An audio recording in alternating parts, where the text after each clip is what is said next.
sur Warhammer Made by Amateur.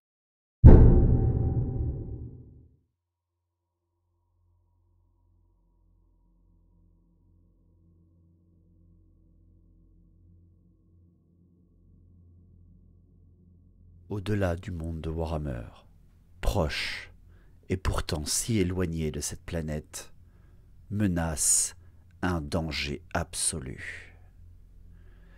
Dans une dimension qui n'est ni réelle ni irréelle, se dresse le royaume du chaos. Il est la terre de la fantasmagorie, où l'effet ne suit pas la cause. Au-delà de ses frontières, absolument tout est possible. Là-bas, les songes deviennent substances, substances qui se reforment sans cesse sous l'impulsion d'hallucinations enfiévrées. La gravité, les formes, le temps, l'espace et la raison, tout cela n'est qu'un flux éphémère qui se contorsionne sous la volonté des dieux du chaos. Seuls les insensés peuvent affirmer qu'ils comprennent le chaos, car le chaos est par définition inhumain et incompréhensible. Les sages et les mystiques mortels qui osent débattre de la nature du chaos deviennent fous ou ne parviennent qu'à attirer l'attention des sinistres créatures. Nombreux sont les érudits qui ont été emportés, hurlant dans les charniers du royaume du chaos, pour s'y tordre de douleur au cours d'un débat éternel avec les démons du tourment. Parmi ceux qui ignorent les avertissements, certains clament que le chaos, dans son éternelle diversité, a engendré une infinité de dieux qui reflètent chacun l'ensemble des émotions projetées par des êtres conscients dans la dimension des mortels. D'autres affirment que les dieux ne diffèrent qu'en apparence, car ils ne sont que les facettes d'un seul être suprême. Il existe 4 dieux majeurs du chaos, 4 frères ténébreux qui règnent sur la région infernale nommée le royaume du chaos. De leur point de vue, au-delà du temps et de l'espace, les dieux du chaos considèrent les pitoyables tribulations des mortels comme un homme étudierait un nid d'insectes. Ces 4 frères sont connus sous bien des noms à travers le monde, et leur apparence varie constamment, mais leur nature intrinsèque demeure. Khorne est l'un d'entre eux. Il est le dieu du sang, le seigneur du meurtre, l'incarnation de la colère, dont les hurlements de rage résonnent dans tous les univers.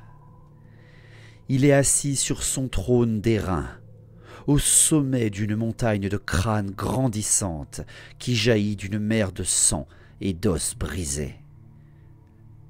Khorne est le dieu des guerriers, et son regard est attiré par les batailles sanglantes et les démonstrations de talent martial.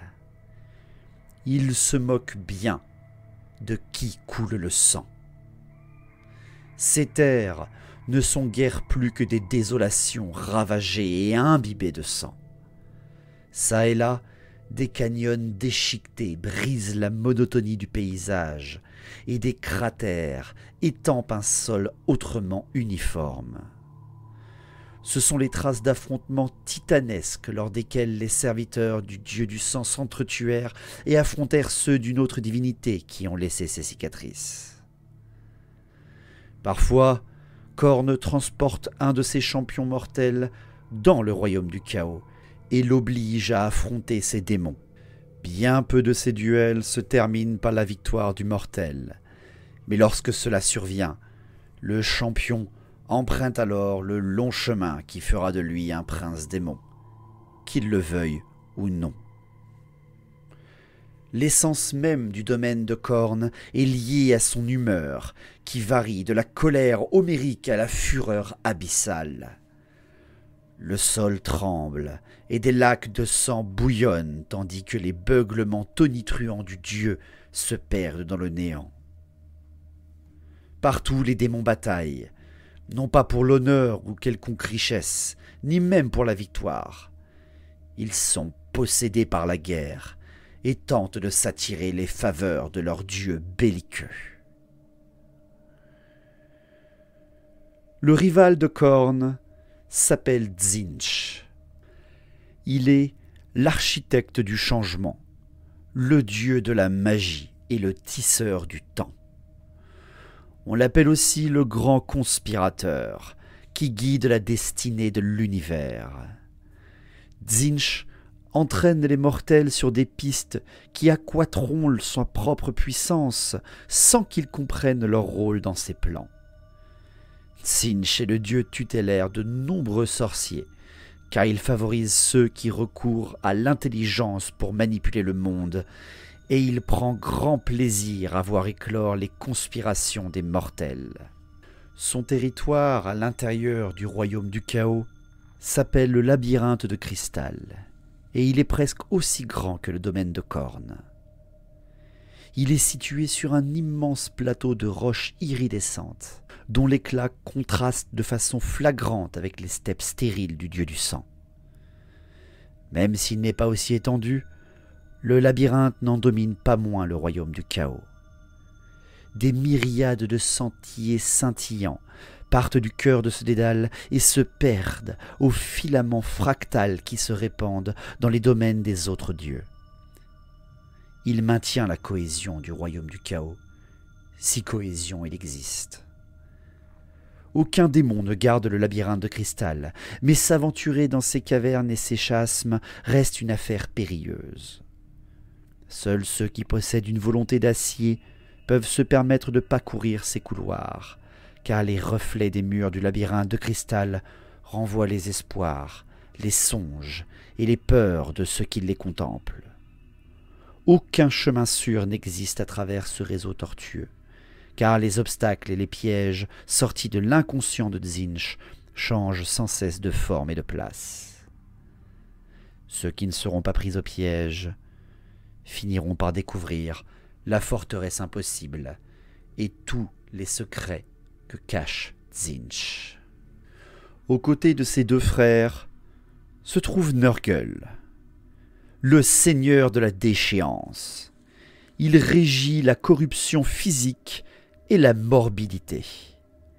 Il est le père des pestes, et il attire la putréfaction comme un cadavre pourrissant attire les mouches. Joyeux de nature, pour se divertir, il conçoit d'affreuses contagions qu'il lâche sur le monde des mortels et dont les conséquences le fascinent. Le regard de Nurgle est ainsi attiré par les mortels bouffis de maladie, et il octroie généreusement ses faveurs à ceux qui répandent les maux en son nom.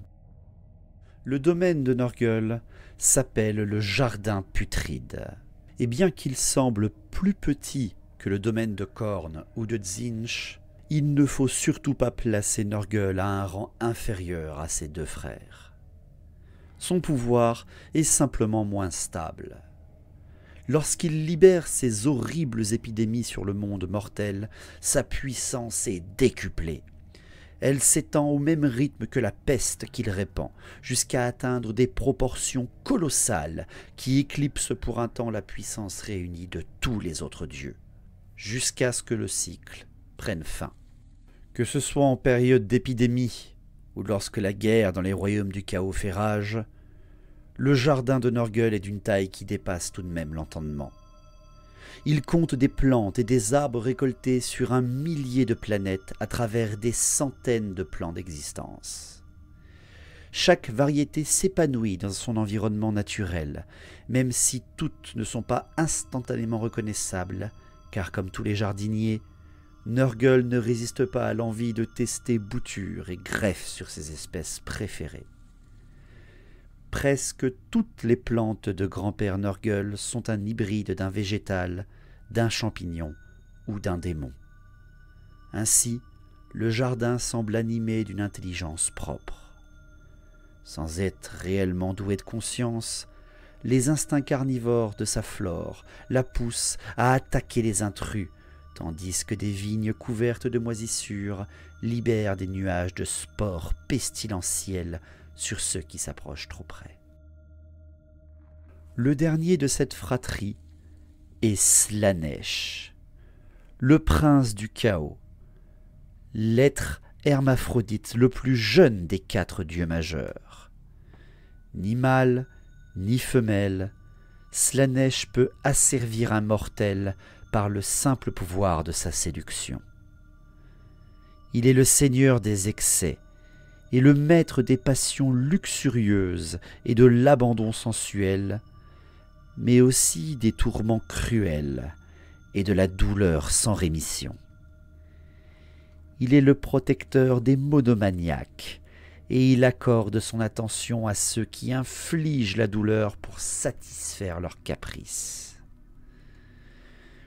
Bien qu'il semble moins puissant que ses frères, il est un acteur important dans le jeu divin, car ses faveurs peuvent renverser l'équilibre des pouvoirs. Le domaine du prince noir est certes le plus petit du royaume du chaos, mais il égale presque celui de ses frères. Ce royaume est divisé en 6 cercles concentriques, disposés autour de son palais des plaisirs. Chaque cercle est l'expression d'une des 6 tentations du dieu.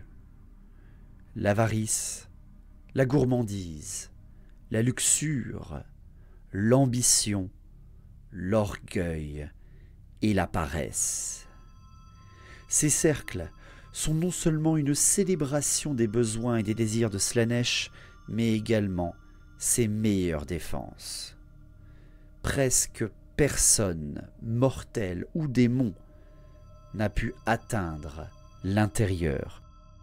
C'est cette fratrie qui règne sur le royaume du chaos.